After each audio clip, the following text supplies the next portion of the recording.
भस्म धारण करने से व्यक्ति शुद्ध हो जाता है। अगर अशुद्ध हो गए तो आप भस्म धारण कर लेंगे तो शुद्धि हो जाती है। स्वर्ण का आभूषण छू देते हैं तो शुद्धि हो जाती है। भस्म बनाया कैसे जाए?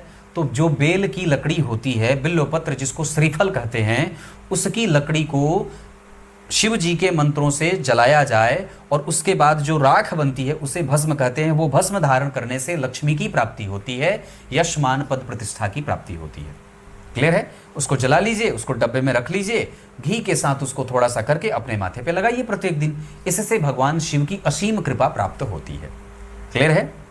तद्भस्म धारणात् कर्म स्वात्मन्यारोपितं भवेत् अघोरेणात्ममन्त्रेण बिल्वकाष्ठं प्रदाहयेत्।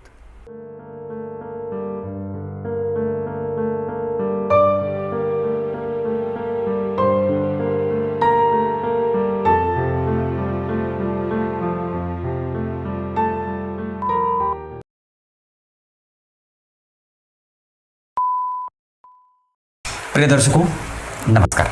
एक बार फिर से उपस्थित हूं आप सबके सामने बुधवार के कार्यक्रम में। शुक्रदेव का मेष राशि से लेकर के मीन राशि तक सभी राशियों में फल उनका कैसा होता है, इसी कार्यक्रम के साथ उपस्थित हूं। अभी थोड़े दिन पहले मैंने शनिदेव के ऊपर एक कार्यक्रम बनाया था जिसमें बात कही थी कि शनिदेव मेष राशि से लेकर के मीन राशि तक में कैसा परिणाम करते हैं। उसके बाद मैंने अभी कल एक कार्यक्रम बनाया था जिसमें बात की थी कि राहु देव और केतु देव कैसा परिणाम करते हैं अगर वो शुभ ग्रह और पाप ग्रह के साथ संबंध में जाते हैं। तो इससे थोड़े दिन पहले मैंने शुक्र देव के सभी भावों में फल कैसे होते हैं उसके ऊपर ये कार्यक्रम बनाया था। आज बात शुक्र देव का सभी राशियों में फल पे होगा।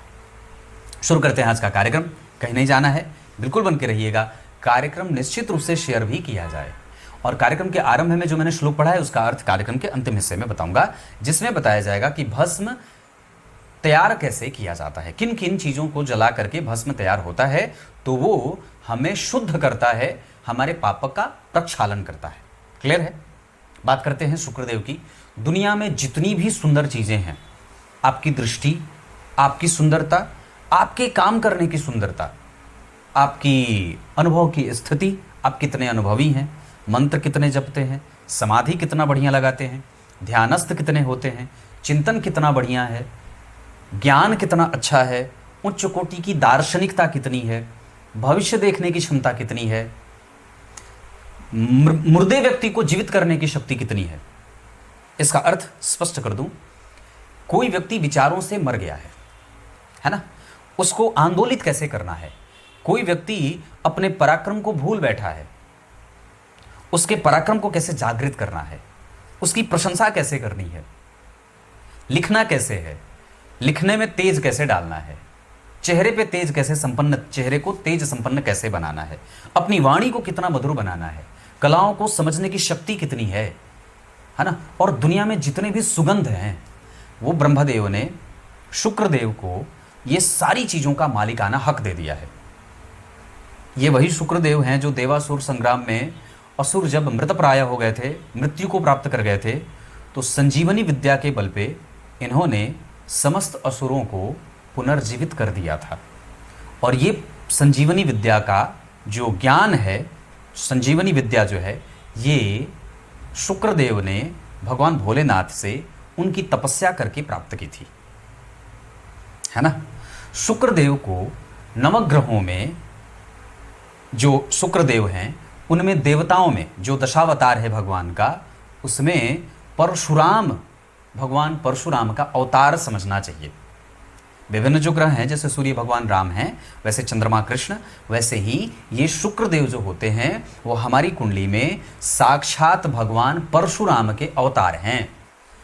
तो परशुराम के गुण उस व्यक्ति में होते हैं जिसकी कुंडली में शुक्रदेव बढ़िया बैठे होते हैं। जरा सोच के देखिए कि भगवान रामचंद्र के द्वारा धनुष तोड़ने पे किसी की हिम्मत नहीं हुई थी कि वो उनका विरोध कर सके, और वो अपनी तपस्या में लीन थे। जैसे ही उनके आराध्य भगवान शिव के धनुष के टंकार की आवाज़ सुनाई देती है और उन्हें पता चलता है कि ये धनुष टूट चुका है, तो वो भगवान राम के ही अंशावतार के रूप में प्रकट होते हैं और भगवान से उनका परीक्षण करते हैं, है ना। तो ये जो ताकत है सहने की और कहने की कि किसने तोड़ा, किसके अंदर इतना बल है कि वो मेरे आराध्य भगवान शिव का धनुष तोड़ सकता है, तो ये साक्षात भगवान परशुराम ही हैं जो हमारी कुंडली में शुक्रदेव के रूप में उपस्थित होते हैं। क्लियर है। आइए बात करते हैं। ये कार्यक्रम थोड़ा बड़ा बन सकता है, इस वजह से डबल स्पीड पे भी देख लेंगे तो कोई बात नहीं होगी।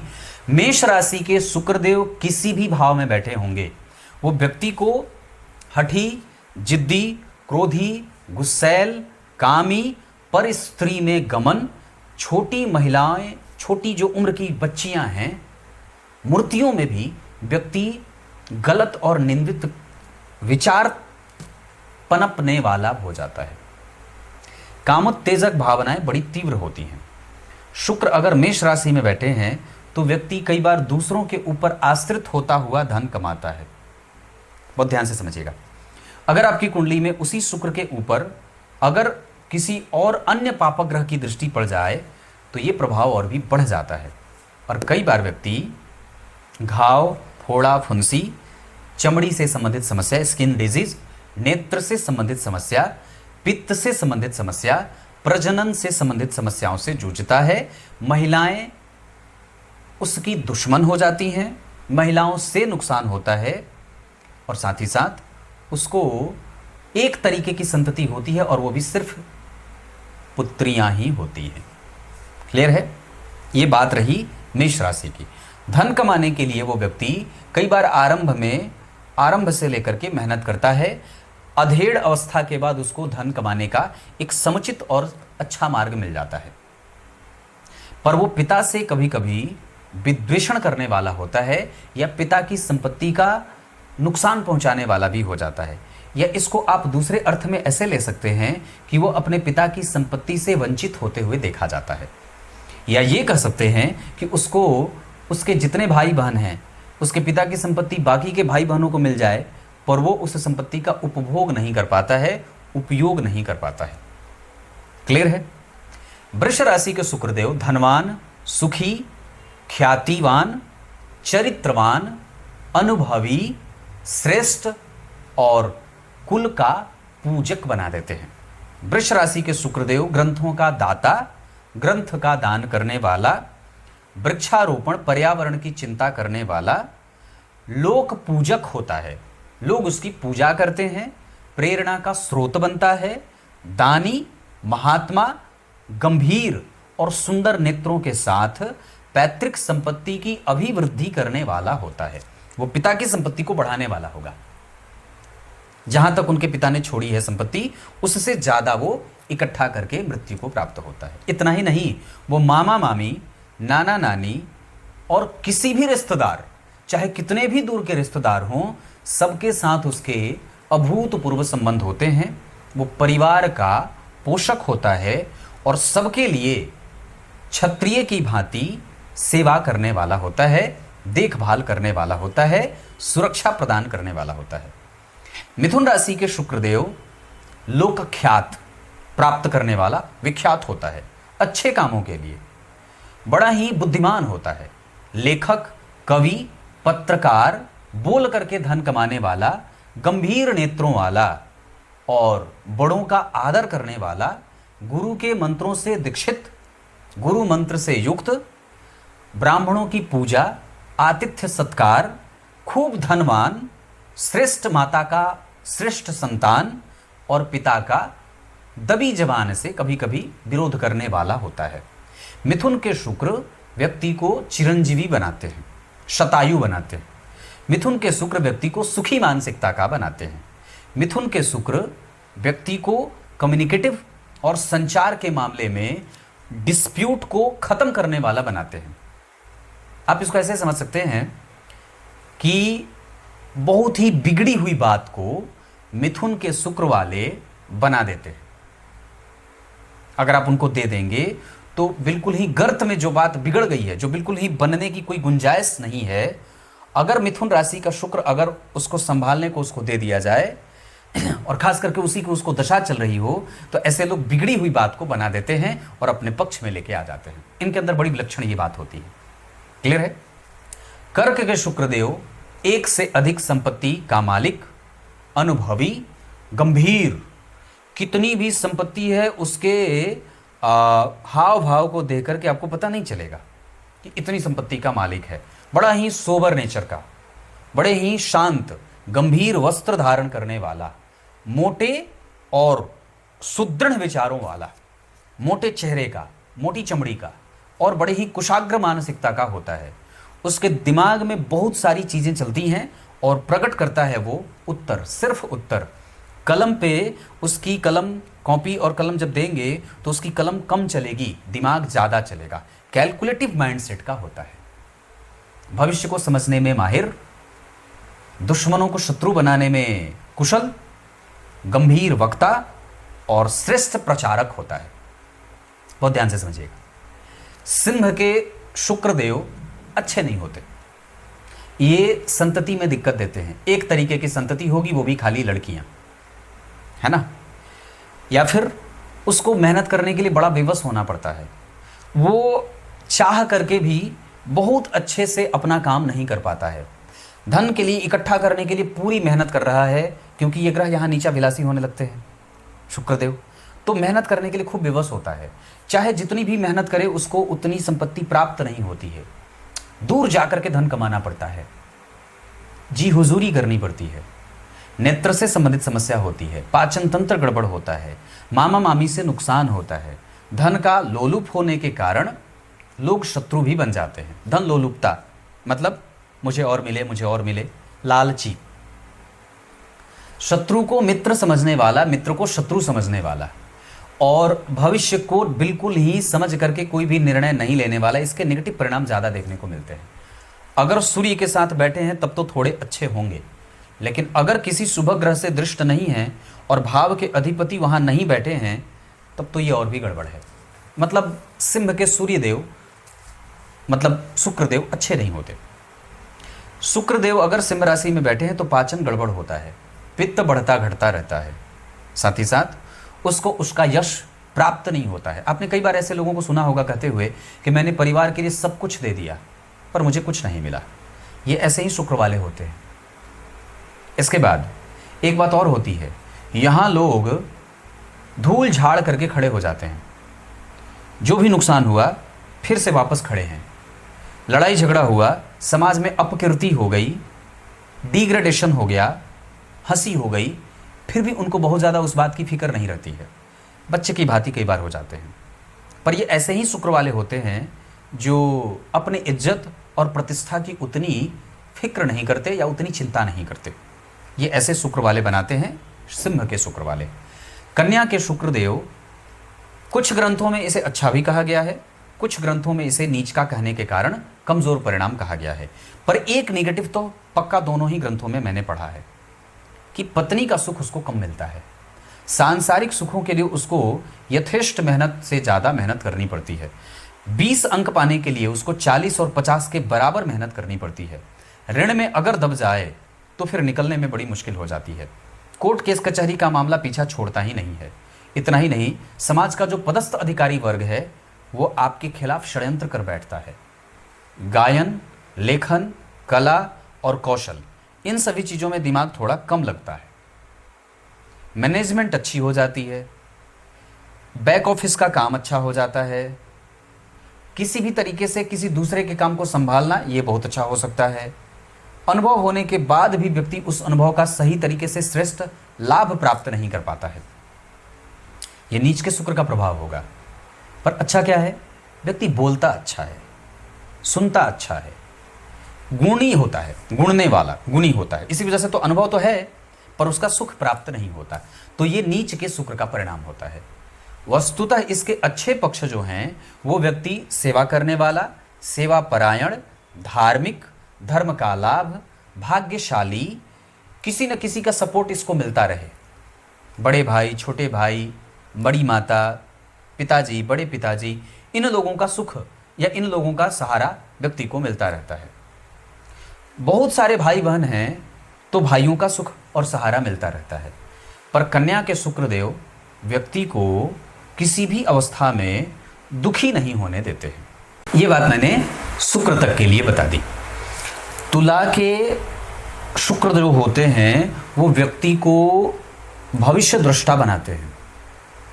हाँ, तुला के शुक्र व्यक्ति जो बात किसी के लिए कह दे उसकी जबान कट नहीं सकती है, वो हो ही जाता है। तुला के शुक्रदेव व्यक्ति को सांसारिक सुखों के प्रति प्राप्त भी करने आता है। उसको ये पता है कि मुझे कैसे प्राप्त करना है, कैसे मैं सांसारिक सुख प्राप्त कर सकता हूँ, दाम्पत्य का, चीज़ों का, वस्तुओं का। लेकिन उसके अंदर एक बड़ा अच्छा विलक्षण गुण ये होता है कि जब उसको त्यागने की बारी होगी तो वो झट से तैयार हो जाता है, क्योंकि यहाँ पे शुक्रदेव उसको मोक्ष का मार्ग भी दिखा जाते हैं। उनको पता होता है कि वस्तुतः ये जितनी भी दुनिया की मायावी वस्तुएं हैं इनका कोई चिरंतन सुख नहीं है, तो ये बड़ी ही क्षणिक हैं और बहुत ही कमज़ोर हैं, भंगुर हैं, क्षण भंगुर हैं। तो इसका आपको ये बात नहीं किसी ने बताई कि शुक्र तुला के हैं तो बहुत अच्छे बैठे हैं सांसारिक मामलों में, चिंतन के मामले में, अनुभवों के मामले में, भविष्य कथन के मामले में, ज्योतिष बनने के मामले में, बहुत सारी चीज़ें। पर त्यागने का बल भी तुला के शुक्र के पास बड़ा अद्भुत होता है। संतुलन कैसे बनाना है जीवन के साथ, तुला राशि है ना, कहाँ देना है कहाँ लेना है, कितना लाभ कितना नुकसान, नफ़ा नुकसान को समझने वाले, बहुत छोटे स्तर पे दिमाग लगा करके हल निकालने वाले होते हैं। माइन्यूट जिसको बोलते हैं, पल विपल की बात, बहुत छोटी गहरी जानकारी, एकदम बिल्कुल बारीक से डिटेल जानने की जो उत्कंठा होती है वो तुला के शुक्र वालों पे होती है। इनके हर एक उत्तर में, या आप जो इनसे ये प्रश्न आपसे पूछेंगे, आपके हर एक उत्तर के बाद ये क्यों और कैसे पूछ लेते हैं।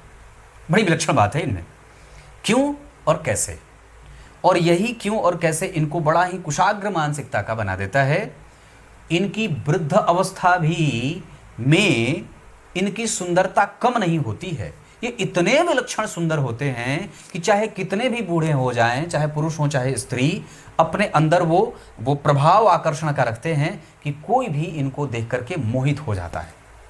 इतनी सुंदरता है, इतनी सुंदरता आप कह सकते हैं इसको, बड़ी सुंदरता। और दूसरा कि यहाँ पे शुक्रदेव व्यक्ति को जो उड़ने वाली पंछी होती है ना, उसके पर गिन ले।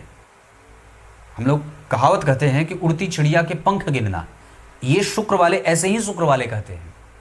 या जिनकी कुंडली में शुक्र लग्न को देख रहा हो वो व्यक्ति बहुत दूर तक संबंधों को चलाने वाला, आसानी से किसी को छोड़ने नहीं वाला, और कई बार तो विवाहेतर संबंध रखने वाला भी हो जाता है। हाँ, तो ऐसे शुक्र वाले ऐसे ही होते हैं। वृश्चिक के शुक्र ठीक नहीं होते, मतलब ये सिंह के ही भांति, सिंह राशि के ही भांति यहाँ पे थोड़े कमज़ोर, रुग्ण बनाते हैं। व्यक्ति अपने संसाधन का सतत सही इस्तेमाल करने में अकुशलता को प्राप्त करता है। वृश्चिक के शुक्रदेव व्यक्ति को कंसंट्रेट खूब करवाते हैं, मतलब वो जिस काम में लग जाए तो उसको पूरा करके छोड़ता है, क्योंकि वो वृश्चिक राशि है, वो अर्धजलीय राशि है, तो वहाँ पे एक स्थिरता भी है और तरल भाव भी है। तो वो विषयों में प्रवेश प्राप्त करता है और उनसे कुछ चीज़ें निकालता भी है। धातुओं की जानकारी बड़ी अच्छी होती है। धरती के सतह के नीचे के क्षेत्र में काम करने वाले ऐसे लोग होते हैं, खादान में काम करना, उसके बाद बहुत बारीक जानकारी इकट्ठा करना और एक रिसर्च तैयार कर लेना। इनका दिमाग वहाँ चलना शुरू होता है जहाँ पे बाकी लोगों की दिमाग की स्थिति बंद हो जाए। इनको कई बार ऐसा करते देखा गया है वृश्चिक के शुक्र वाले कि विश्वव्यापक जो समस्या है जिसका हल प्रायः लोगों को नहीं मिल रहा है, तो ऐसे वृश्चिक के शुक्र वाले विश्वव्यापी समस्या का हल ढूंढ लेते हैं रिसर्चर माइंडसेट के कारण। और वृश्चिक के शुक्र वालों को प्रायः पेट से संबंधित बीमारी होते देखी जाती है। कई बार इनको कपकपी होती है, जैसे शरीर जिसमें कांपने लगता है, गर्दन कांपती रहती है, ऐसी बीमारी होती है। भूलने की बीमारी तो इन्हें नहीं होती, ये कुशाग्र होते हैं, याद बहुत अच्छा रखते हैं, पर इनका ध्यान बहुत ज़्यादा प्रोफेशनलिज्म की तरफ ज़्यादा होता है। प्रोफेशनल टॉकर होते हैं, प्रवक्ता हैं तो किसी न किसी तरीके से उसमें धर्म है, आध्यात्म है, चिंतन है, संविधान है, न्याय है, दर्शन है, सब कुछ को उसमें सम्मिलित कर लिया है। ये वृश्चिक के शुक्र वालों पे होता है, क्योंकि वो खोजबीन करने में उनको बड़ा मजा आता है। तो ऐसा है। धनु के शुक्रदेव अनुभवी, शास्त्रज्ञ, मर्मज्ञ, ज्योतिषी, चिंतक, हितचिंतक और गंभीर बना देते हैं। दरअसल ये उतने गंभीर तो नहीं होते, पर इनकी बचकानी हरकतें प्रायः इनको जीवन भर करते हुए देखा जा सकता है। धनु के शुक्रदेव व्यक्ति को लेखक बड़ा अच्छा बना देते हैं, उसको शब्दों का ज्ञान बड़ा अच्छा होता है ना, वो परिष्कृत होता है। कितना किस चीज में कितनी बुद्धि लगानी है, कितना बोलना है, कितना चुप रहना है, कब श्रोता बनना है, कब वक्ता बनना है, कब मंत्र उच्चारण करना है, कब ऐसे ही काम लगानी है, सब बहुत अच्छे। मुहूर्त को समझने वाले होते हैं, ज्योतिष विद्या के ज्ञानी, मर्मज्ञ और अपने गुरु के प्रति किसी भी तरीके से अपना भाव प्रकट करके उनको खुश रखने वाले, गुरु की चिंता करने वाले, गुरु की सेवा करने वाले होते हैं। बड़े जनों का खूब आदर करने वाले, धनवान और सुखी होते हैं। ये बढ़िया है। मकर के शुक्रदेव भी अच्छे माने गए हैं। ये व्यक्ति को किसी के लिए भी तत्पर रहने वाले बना देते हैं। समाज में किसी को जरूरत है, मकर के शुक्र वाले तत्पर के तुरंत उनका झट से तैयार है। अपनी समस्या, भले उनको अपनी समस्या पे ध्यान ना जाए, पर दूसरों की समस्या पे वो तुरंत आगे बढ़ जाते हैं। मकर वाले ऐसे होते हैं। मकर के शुक्रदेव व्यक्ति ना किसी को भी गलत और गंदी सलाह नहीं देगा। ये मकर राशि की एक बड़ी अच्छी जो है वो एक उसकी क्वालिटी है कि मकर के शुक्र जो हैं वो अपनी दशा काल में व्यक्ति खूब ऊंचाइयां प्राप्त करवा देते हैं। मकर के शुक्र इतना ही नहीं, वो इतनी संपत्ति इकट्ठा करवा देते हैं कि व्यक्ति बहुत आगे तक अपनी संपत्ति, अपने वारिस के लिए संपत्ति छोड़ के चला जाता है। राजनीतिज्ञ होता है, प्रेरित करने वाला होता है, खेल में रुचि रखने वाला, सैद्धांतिक लक्षणों से युक्त, अनुशासन का पालन करने वाला, गंभीर होता है और कभी भी उसकी जो बातें होती हैं वो हवा में नहीं होती, हवाबाजी नहीं करता, मतलब ख्याली पुलाव नहीं पकाता, बिल्कुल सिद्धांत पे बात करता है। और जो उसका जो परफेक्शन होता है वो बड़ा सुदृढ़ होता है। किसी भी काम को बहुत ही गंभीरता से करेगा, बहुत एग्जैक्टली करता है। क्लियर है? मकर के शुक्र बड़े अच्छे, अनुभवी और बढ़िया माने गए हैं, मतलब इसमें ग्रंथों ने कोई कमजोरी नहीं बताई है। कुंभ और मीन में से दोनों के ही शुक्र व्यक्ति को धनवान, गंभीर और अच्छा बना देते हैं। यहाँ पे धनवान भी बनाएगा, लोगों को देने वाला, परोपकार करने वाला, बड़े छोटे भाई बहनों को धन देने वाला और विरासत में लिखने वाला, वसीयत लिखने वाला। वसीयत वही लिखेगा जिसके पास संपत्ति अच्छी होगी। तो यहाँ पे कुंभ के शुक्र भी व्यक्ति को संपत्ति का साधक बना देते हैं, है ना।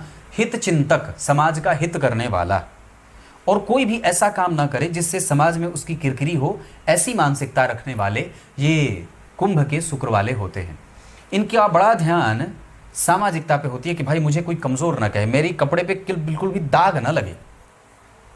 एकदम कपड़े का दाग मतलब आप समझ रहे होंगे, सामाजिकता बिल्कुल स्पष्ट होनी चाहिए, छवि खराब ना हो, ऐसा। ये ऐसे ही ठाकुर वाले होते हैं जो पुराने ज़माने में 90 दशक की फिल्मों में आप देखते थे कि उनकी समाज में एकदम बिल्कुल कड़क पोजीशन होती थी, है ना। प्रेम रोग वाली जो बात, प्रेम रोग फिल्म मैंने देखी है, उसमें जो है ना जो ठाकुर साहब जो हैं वो, कि कुछ भी भले पर्दे के अंदर हो रहा हो, पर्दे के बाहर उनकी स्थिति खराब नहीं होनी चाहिए। तो ऐसे ये लोग समाज को दिखाने के लिए ज़्यादा उपस्थित होते हैं और मजबूती से उपस्थित होते हैं। इनके सिद्धांतों के साथ कोई खिलवाड़ करे तो इनको नागवार गुजरता है। मीन के शुक्र तो कहना ही नहीं, आप लोग जानते हैं, बहुत अच्छे, शुद्ध, विलक्षण, ज्ञानी और सुहृद नेचर का, प्रेम को परिष्कृत स्वरूप देने वाला, प्रेम विवाह करने वाला, प्रेम को आगे बढ़ाने वाला होता है। अनुभवी, ज्ञानी, गुणी, सुखी, चरित्रवान और प्रेम को प्रकट करने वाला होता है। वो प्रेम प्रकट करने वाला होता है। नेत्र की ज्योति अच्छी होती है, पाचन तंत्र अच्छा होता है, कोई बीमारी गंभीर नहीं होती है ना। अपनी सुंदरता का लाभ उठा करके धन कमाने वाला होता है। राजनीतिज्ञ, अच्छे पद पे जाना, प्रतिष्ठित, भूस्वामी, राजनेता, ऐसा ये मीन के शुक्र वाले होते हैं। क्लियर है? अब कार्यक्रम के आरंभ में मैंने जो श्लोक पढ़ा था उसमें बात कही थी कि मैंने कल बात कही थी कि भस्म धारण करने से व्यक्ति शुद्ध हो जाता है। अगर अशुद्ध हो गए तो आप भस्म धारण कर लेंगे तो शुद्धि हो जाती है। स्वर्ण का आभूषण छू देते हैं तो शुद्धि हो जाती है। भस्म बनाया कैसे जाए? तो जो बेल की लकड़ी होती है, बिल्वपत्र जिसको श्रीफल कहते हैं, उसकी लकड़ी को शिव जी के मंत्रों से जलाया जाए और उसके बाद जो राख बनती है उसे भस्म कहते हैं। वो भस्म धारण करने से लक्ष्मी की प्राप्ति होती है, यश मान पद प्रतिष्ठा की प्राप्ति होती है।